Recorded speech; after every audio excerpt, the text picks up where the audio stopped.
নরম তুলতুলে soft spongy authentic দই বড়ার গোপন রেসিপি। এক আপু আমার এই দই বড়ার রেসিপি দিয়ে সফলভাবে বিজনেস করছেন, আলহামদুলিল্লাহ। দই বড়ার রেসিপি তো অনেকই আছে, কিন্তু আমার এই রেসিপি কেন সবার থেকে আলাদা তা এই ভিডিও দেখে ও বানিয়ে খেলেই বুঝতে পারবেন। সেই সাথে ভিডিওতে থাকছে আমার স্পেশাল তেঁতুলের চাটনি আর ভাজা মশলার গোপন রেসিপি। আসসালামু আলাইকুম everyone, I am chef Ishika. Welcome back to আইফুড channel. দই বড়া বানানোর জন্য আমি প্রথমেই নিয়েছি 200 গ্রাম বা 1 কাপ মাসকলাইয়ের ডাল।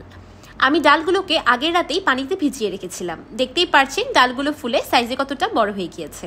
এবার আমি ডাল থেকে পানিটা সম্পূর্ণ ঝরিয়ে নিব। আপনাদের সাথে যেন আমি সঠিক পানির অনুপাত শেয়ার করতে পারি, তাই আমি পানিটা সম্পূর্ণ স্ট্রেন করে নিয়েছি। এবার 3/4 কাপ পানি দিয়ে আমি এই ডালটাকে খুব ভালোভাবে ব্লেন্ড করে একটা স্মুথ পেস্ট তৈরি করে নিব। আপনাদের ক্ষেত্রে পানির পরিমাণটা অল্প একটু কম লাগতে পারে, কিন্তু এর থেকে বেশি লাগবে না। তাই আপনারা একবারে সম্পূর্ণ পানিটা অ্যাড করবেন না, কনসিস্টেন্সিটা দেখে বুঝে তারপর অ্যাড করবেন। আমি ডালগুলোকে একদম স্মুথভাবে ব্লেন্ড করে নিয়েছি।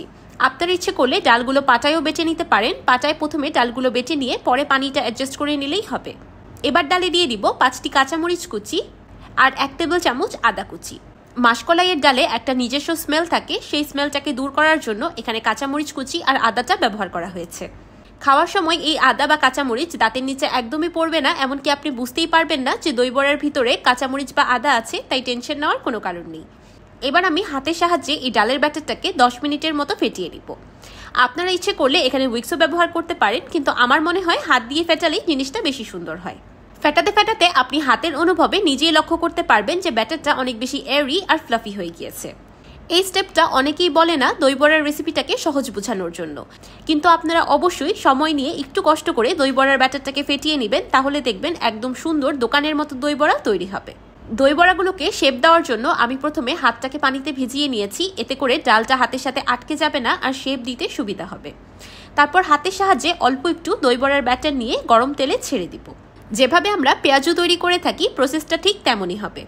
দই বড়াগুলো ভাজার সময় চুলার ফ্লেমটা মিডিয়াম টু লোতে থাকবে। সময় নিয়ে দই বড়াগুলোকে ভাজতে হবে, এতে করে ভিতর থেকে পারফেক্টলি কুক হবে। অতিরিক্ত গরম তেলে বা অতিরিক্ত আঁচে দই বড়াগুলো ভাজলে বাহির থেকে কালার চলে আসবে আর ভিতর থেকে শক্ত রয়ে যাবে। দেখতেই পাচ্ছেন দই বড়াগুলো ফুলে সাইজে কতটা বড় হয়ে গিয়েছে। আমি হালকা সোনালি রং করে দই বড়াগুলোকে ভেজে নিয়েছি। এবার এগুলোকে তেল থেকে তুলে নিলাম। আওয়াজটা কি শুনতে পেয়েছেন যে দই বড়াগুলো কতটা বেশি মুচমুচে হয়েছে? শুধু মুচমুচেই না, দই বড়াগুলো একদম হালকা হয়েছে, বুঝাই যাচ্ছে যে কতটা বেশি সফট অ্যান্ড স্পঞ্জি।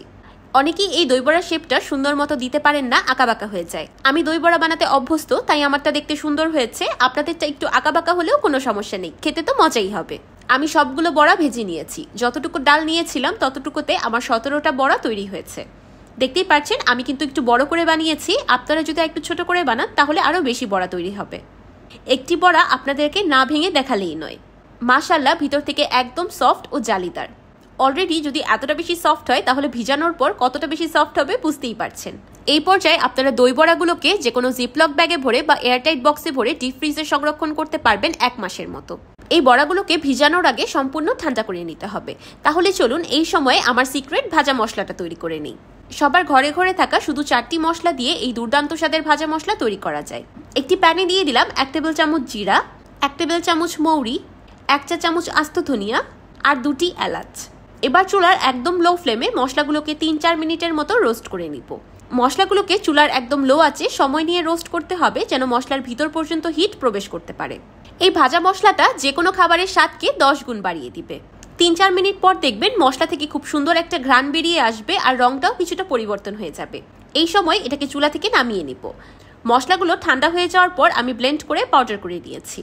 যে কোনো ধরনের চাট যেমন চটপটি, ফুচকা, ভেলপুরি, আবার পাকোড়া, কাবাবেও আপনারা এই মশলাটা ব্যবহার করতে পারবেন। এবার একটি বলে দিয়ে দিলাম 100 গ্রাম বা 1/2 কাপ টক দই। এবার দইয়ে কিছু মশলা অ্যাড করে দিব। দিয়ে দিলাম 1 চা চামচ আমার স্পেশাল ভাজা মশলা, 1 চা চামচ চাট মশলা, 1/2 চা চামচ লাল মরিচের গুঁড়া আর 3 চা চামচ লবণ। এবার এই দইয়ে একটা বাগার অ্যাড করব। অল্প একটু গরম তেলে দিয়ে দিলাম 1 চা চামচ কালো সরিষা, 1 টেবিল চামচ আদা কুচি আর 3টি কাঁচামরিচ ফালি। এবার এই গরম গরম তরকাটা দইয়ে অ্যাড করে দিলাম। আমার এই দই বড়ার রেসিপিটা দেখার পর অনেকেই হয়তো কমেন্ট করবেন, আপু এত উপকরণ বা এত ঝামেলা? হয়তো আমি আপনাদের সাথে সবার মতো সহজ রেসিপি শেয়ার করতে পারবো, যেটা খেতে মজা হবে না, বা একদম অথেন্টিক রেসিপি শেয়ার করতে পারবো। আর আমি সহজ রেসিপির থেকে অথেন্টিক রেসিপি বেশি প্রেফার করি। একটা কথা সবসময় মনে রাখবেন, রান্নার সময় শর্টকাট খুঁজবেন না, কারণ শর্টকাট রান্না স্বাদের হয় না, এটাই বাস্তব। এবার দিয়ে দিলাম 1 লিটার বা 4 কাপ পানি। এবার এই দই আর মশলাওয়ালা পানিতে আগে থেকে ভেজে রাখা বড়াগুলো ভিজিয়ে দিব। অনেকেই দই বড়া শুধু লবণ পানিতে ভিজিয়ে রাখে, কিন্তু সেটা অথেন্টিক রেসিপি না। আপনারা একবার এই মশলা পানিতে দই বড়া ভিজিয়ে খেয়েই দেখুন, স্বাদ আপনার মুখে লেগে থাকবে আজীবন। এবার এই মশলা পানিতে দই বড়াগুলোকে ভিজতে রেখে দিব 1 ঘন্টার মতো। তাহলে এই সময়টাকেও কাজে লাগিয়ে নিই। তৈরি করব আমার স্পেশাল তেঁতুলের চাটনি। তেঁতুলের চাটনি বানানোর জন্য একটি মিল্ক পটে দিয়ে দিলাম 1 টেবিল চামচ তেল। তেলটা হালকা গরম হয়ে আসার পর দিয়ে দিলাম 2টি লাল শুকনো মরিচ, 1/4 চা চামচ কালো জিরা আর 1/4 চা চামচ মেথি। আস্ত মশলাগুলোকে 1 মিনিটের মতো ভেজে নিয়ে দিয়ে দিলাম 1 কাপ তেঁতুলের কাঠ। গত বছর যখন সর্বপ্রথম আমি আমার এই গোপন দই বড়ার রেসিপি শেয়ার করেছিলাম, তখন এক আপু এই রেসিপি দিয়ে বিজনেস স্টার্ট করেন। আলহামদুলিল্লাহ, উনি এই দই বড়া বিক্রি করে এত ভালো রেসপন্স পেয়েছেন যে বলে বোঝানোর মতো না। আপু প্রায় সময় আমার ফেসবুক গ্রুপে পোস্ট করে আমাকে ধন্যবাদ জানায়। টকটাকে ব্যালেন্স করার জন্য দিয়ে দিলাম 1/2 কাপ গুড়। তেঁতুলের চাটনিতে বলক চলে আসার পর দিয়ে দিলাম 1/2 চা চামচ মরিচের গুঁড়া, 1 চা চামচ লবণ, 1/2 চা চামচ বিট লবণ আর 2 চা চামচ চিনি। এবার এই মশলাগুলোকেও তেঁতুলের চাটনির সাথে খুব ভালোভাবে মিশিয়ে রান্না করতে থাকবো চাটনিটা ঘন হয়ে আসা পর্যন্ত। আমি এখানে আখের গুড়টা ব্যবহার করেছি, আপনারা ইচ্ছে করলে খেজুর গুঁড়ো ব্যবহার করতে পারবেন। তেঁতুলের চাটনি যখন ঘন হয়ে আসবে আর এমন বড় বড় বাবলস দেখা যাবে, তখন চুলা থেকে নামিয়ে নিব। এটা চুলা থেকে নামানোর পর আরেকটু ঘন হয়ে যাবে। এবার আমি তেঁতুলের চাটনিটাকে একটা স্ট্রেনারের সাহায্যে স্ট্রেন করে নিচ্ছি। তৈরি হয়ে গেল দুর্দান্ত স্বাদে তেঁতুলের চাটনি। এই চাটনিটার স্বাদ আমি আপনাদেরকে মুখে বলে বোঝাতে পারবো না, আপনাদের বানিয়ে খেয়ে তারপর বুঝতে হবে। শুধু দই বড়া কেন, চটপটি, ফুচকা বা ভেলপুরি যাই তৈরি করেন না কেন, সাথে যদি এই তেঁতুলের চাটনি থাকে আর কিচ্ছু লাগবে না। এতক্ষণে দই বড়াগুলো খুব সুন্দরভাবে ভিজে গিয়েছে। দেখতেই পাচ্ছেন রসগোল্লার মতো একদম রসে টইটুম্বুর হয়ে আছে। দেখেই বোঝা যাচ্ছে দই বড়াগুলো ভিতর থেকে একদম শক্ত হয়নি, একদম রসগোল্লার মতো টসটসে আছে। এবার দই বড়াটাকে 2 হাতের তালুর মাঝখানে নিয়ে আলতো হাতে চেপে রসগুলোকে বের করে নিব। যেহেতু আমি দই বড়াগুলোকে মশলা পানিতে ভিজিয়েছিলাম, তাই ভিতরে অল্প একটু রস থাকলেও কোনো অসুবিধা নেই। সব প্রিপারেশনস ডান। এবার দই বড়াটাকে অ্যাসেম্বল করার পালা। আমি একটি বাটিতে 250 গ্রাম টক দই নিয়ে নিয়েছি। এবার দইয়ে দিয়ে দিলাম 1 চা চামচ চাট মশলা, 1 চা চামচ ভাজা মশলা, 1 চা চামচ লবণ আর 2 চা চামচ চিনি। এবার উইক্সের সাহায্যে মশলাগুলো দইয়ের সাথে খুব ভালোভাবে মিশিয়ে নিব। আচ্ছা, আপনারা যারা কাঁচা লবণ খান না, তারা এখানে লবণটাকে অ্যাভয়েড করতে পারেন। দই বড়ার অরিজিনাল স্বাদ তো দইই আসবে, তাই চেষ্টা করবেন এখানে একটু ঘন দইটা ব্যবহার করার। ঘন দই দিয়েই কিন্তু দই বড়াটা খেতে বেশি ভালো লাগে। একটা মশলাদার দই তৈরি হয়ে গিয়েছে। এবার বড়াগুলোকে দইয়ে কোট করে নেব। আমি ডেকোরেশনের জন্য এভাবে করছি, আপনারা ইচ্ছে করলে বড়ার উপরে সরাসরি দই ঢেলে দিতে পারেন। আমার এই দই বড়ার রেসিপিটি হুবহু ফলো করে একবার বাসায় বানিয়ে খেয়েই দেখুন। তখন মনে হবে শুধু শুধু টাকা নষ্ট করে দোকান থেকে কিনে না খেয়ে আরো অল্প খরচে দুর্দান্ত স্বাদের দই বড়া বাসায় তৈরি করে নেই। এবার দই বড়াগুলোকে একদম দোকানের মতো ডেকোরেশন করে নিব। উপর থেকে দিয়ে দিলাম 1 চিমটি আমার স্পেশাল ভাজা মশলা, 1 চিমটি লাল মরিচের গুঁড়া আর স্বাদ মতো তেঁতুলের চাটনি আর গ্রিন চাটনি। রেসিপিটা অলরেডি বড় হয়ে গিয়েছে, তাই আপনাদের সাথে আর গ্রিন চাটনির রেসিপিটা শেয়ার করা হলো না। ইনশাল্লাহ আরেকদিন শেয়ার করব।